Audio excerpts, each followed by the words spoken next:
Hey guys, welcome back to part 3 of the review. Last time I swept Misty, and yeah, now on to LT Surge. Something I forgot to point out last video was the bike shop. Like, oh my gosh, what in the world is that price? Well, for now this is kind of useless. I don't know why this is here, but I would argue later on this becomes one of the best items in the game. Actually, now that I think about it, what if I had the money? Would it let me buy it if I had the money? I mean, it's physically impossible, but after that we walk into this inconspicuous house and, well, it's seen better days. Apparently a rocket grunt stole TM for Dig, which, I mean, okay. After the guy was robbed, he just goes and buys himself another TM.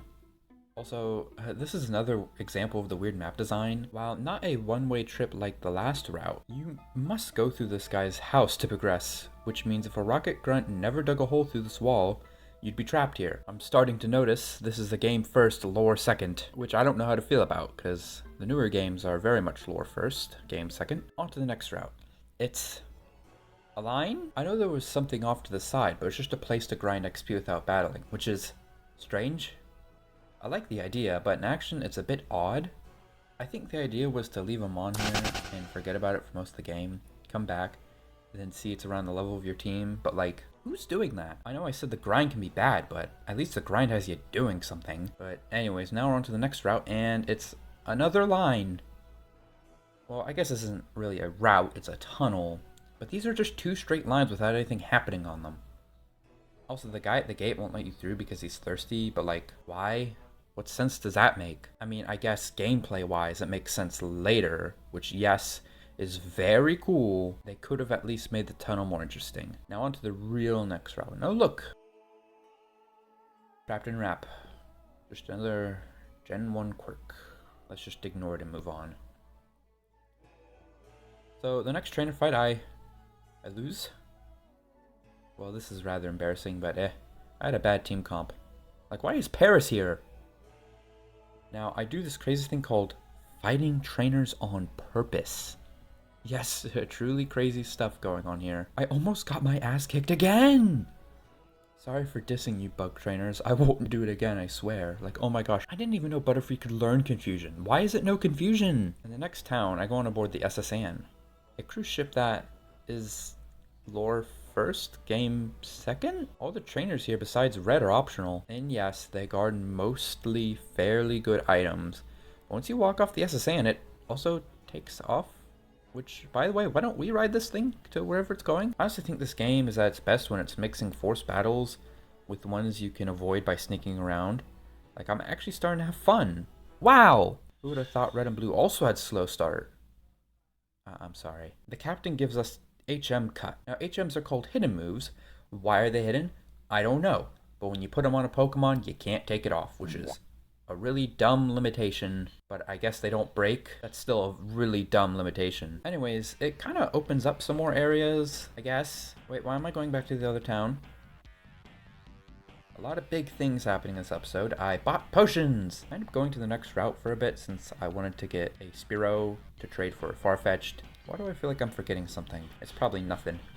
And no, it's not the cave. I'm skipping that on purpose. You know, I kind of wish Farfetch'd was just pure flying. There are way too many normal flying types. And not a single mono flying? Even Doduo's normal flying. Why is it normal flying? It's literally a flightless bird. Oh wait, that's a spoiler for later. Even now, I'm pretty sure there's only one mono flying. Oh well.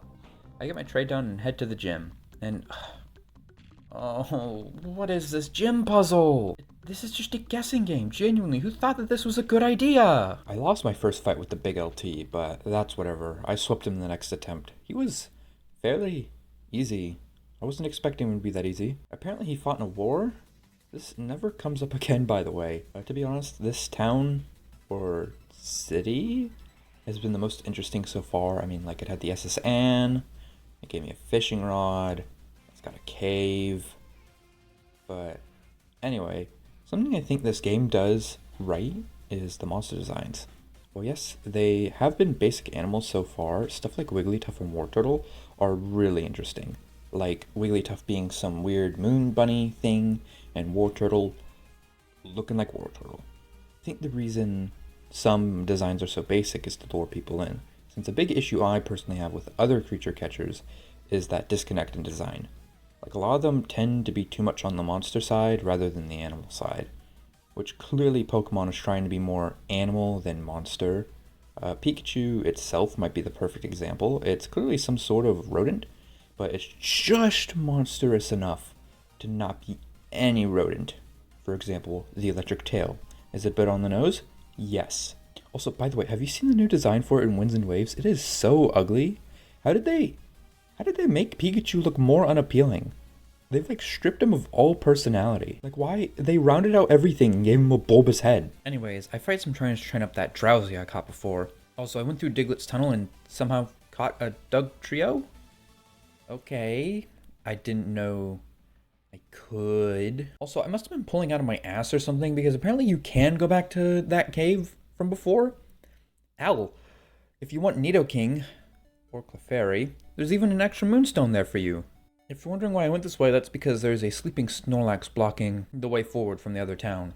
Not really sure where to go from here though now. Apparently I got the TM for Flash, but I'm not putting that on anyone in my current party. You think I'm gonna subject them to that torture? Also, did I see a dark cave anywhere? I don't remember.